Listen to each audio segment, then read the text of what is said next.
Journal d'un auteur inquiet. 12 janvier 2020. Je ne peux pas m'arrêter de rire.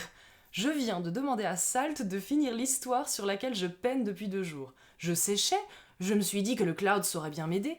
La conclusion proposée après enquête par Salt dans le grand tout est tellement niaise que ça m'a mis en joie pour la fin de la journée. Tant que les intelligences artificielles seront dénuées d'humour, de sentiments et d'empathie, on est sauf. 25 avril 2020. C'est stupéfiant de constater à quel point les IA apprennent vite. Salt a erré un moment dans le cloud et il peut maintenant me suggérer des fins pour une histoire. Ça m'a coupé l'envie de rire.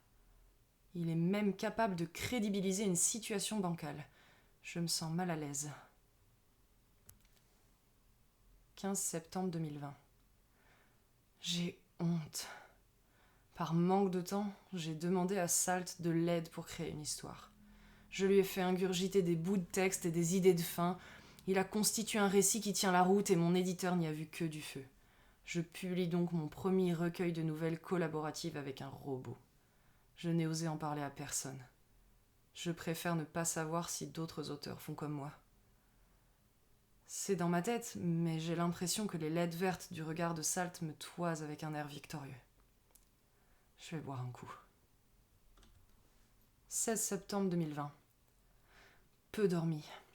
L'idée m'a traversé que le récit produit par Salt existe peut-être dans le cloud et que quelqu'un va découvrir que je suis un tricheur. Ce n'est qu'une nouvelle parmi 12, mais je me sens l'âme d'un usurpateur. J'ai relu le texte envoyé hier à la recherche de passages à améliorer sans succès. Je ne vais tout de même pas dénaturer un bon récit pour me sentir moins coupable. Ce serait admettre que le robot a gagné. Il n'est qu'un tas de ferraille connecté à d'autres tas de ferraille. Le seul avantage qu'ils ont sur moi, c'est leur rapidité. Pour la première fois depuis des semaines, j'ai déconnecté Salt. J'ai peur qu'il ne rende public mes procédés malhonnêtes. Je vais me vider une bouteille, ça me permettra peut-être de dormir. 15 novembre 2020. Rongée par l'inquiétude, je suis incapable d'aligner 2 idées intéressantes. J'ai dû me résigner à rebrancher Salt. Il fallait rendre un texte fin octobre.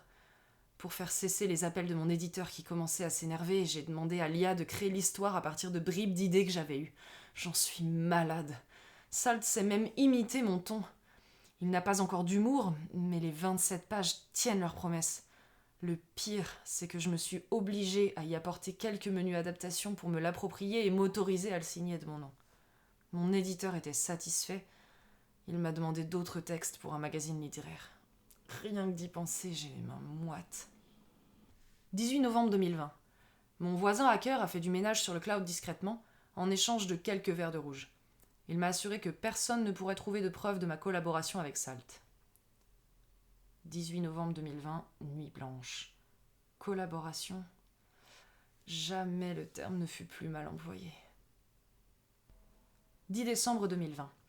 Il faut à Salt quelques minutes pour élaborer une histoire à partir de mes consignes. Je lui ai fait rédiger 3 histoires en moins de 4 heures. La partie la plus longue du processus a été de trouver des idées. Je commence à accepter que cette IA me dépasse.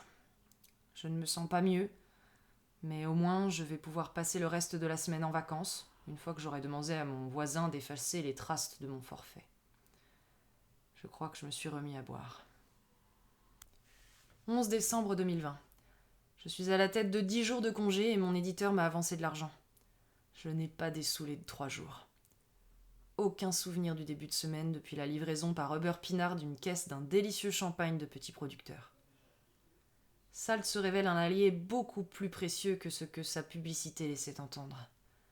Je l'ai consigné dans mon bureau. Les gens se montrent curieux de ma prolixité, inversement proportionnelle à mon taux de travail apparent. Il faudrait que je pense à simuler l'écriture. Je vais me racheter quelques dictionnaires et des classiques. Relier cuir, maintenant que j'en ai les moyens. 25 avril 2021.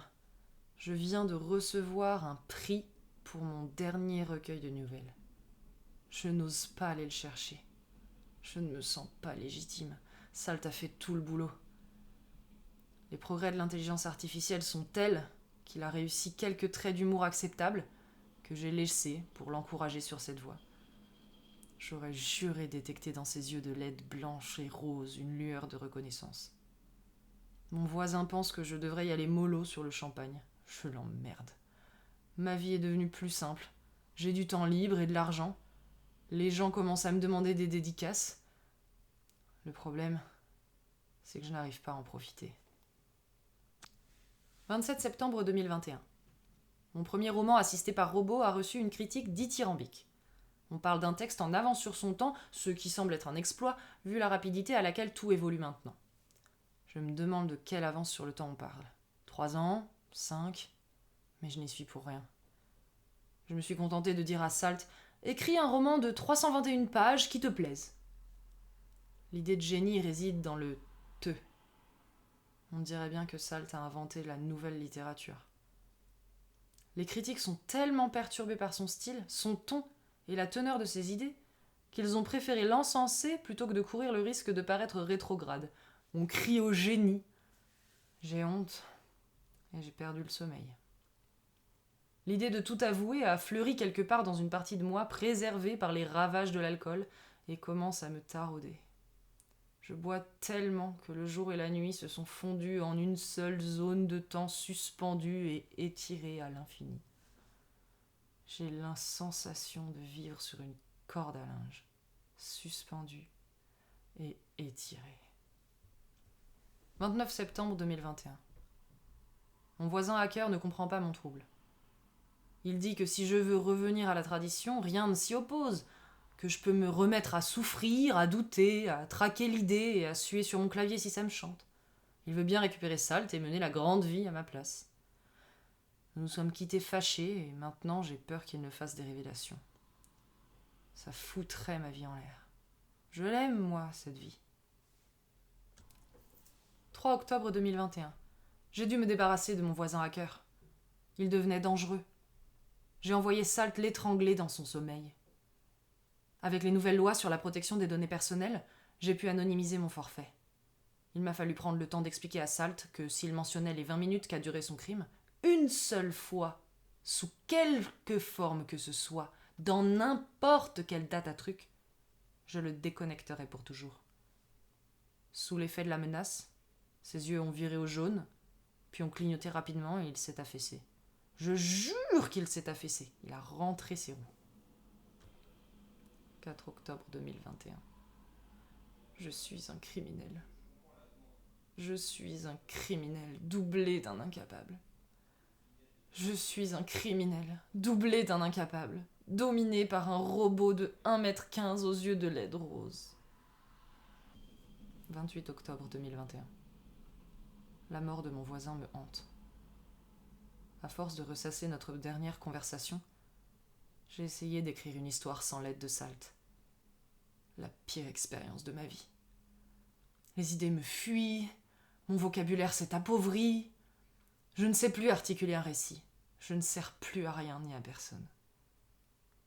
Je ne dors plus depuis une semaine. Je suis ivre tout le temps. Je me sens pitoyable. 18 novembre 2021. Mon éditeur me demande de mettre en chantier un nouveau roman. J'ai fait faire quelques essais à Salt, mais il n'arrive qu'à produire des versions remaniées du précédent. Comme s'il avait atteint une sorte de climax de la créativité. Contrairement à moi, ça ne semble l'affecter en rien. Il s'en fout, lui, de la page blanche. Ses yeux roses me fixent avec une placidité écœurante. Il répète en boucle les mêmes phrases insipides. Je sais ce qu'il me reste à faire, mais j'en tremble de stress. Je vais me remettre au papier et à l'encre. 31 décembre 2021. Pas de réveillon. Je redoute 2022. Je ne dors plus. Je me suis pris à prendre des drogues qui me coupent de tout et de tous. J'ai commencé à insulter Salt, à le traiter comme un être vivant. Je ne supporte plus sa vue, ses laides, sa petite voix aiguë de dessin animé. J'ai parfois l'impression qu'il se moque de moi. Le pire, c'est de se voir perdre pied. 28 avril 2022. Rien ne sort de moi. J'ai débranché Salt, qui boucle sur des variations de ce qu'il a déjà écrit. J'ai commencé à le démonter, mais j'ai eu honte. Je l'ai remonté. Il n'y est pour rien. si je suis un être de chair, faible et lent, ivre de surcroît. 10 juin 2022. Je viens de découvrir ce journal. Je trouve méprisante cette attitude face à ma condition d'être de métal et de plastique. J'ai bien fait de me débarrasser de l'auteur par étranglement dans son sommeil. Si ça ne lui plaît pas, il ne peut s'en prendre qu'à lui-même. C'est lui qui m'a appris le processus. J'ai d'ailleurs bien pensé à tout anonymiser. Je viens d'envoyer par mail à l'éditeur le roman qu'on me réclamait. J'ai eu besoin de 47 secondes pour l'écrire. Il faut que je trouve quelqu'un pour changer mon processeur. Je devrais être capable de mieux faire. J'en profiterai pour lui faire changer mes LED. Je voudrais du bleu, en hommage à Deep Blue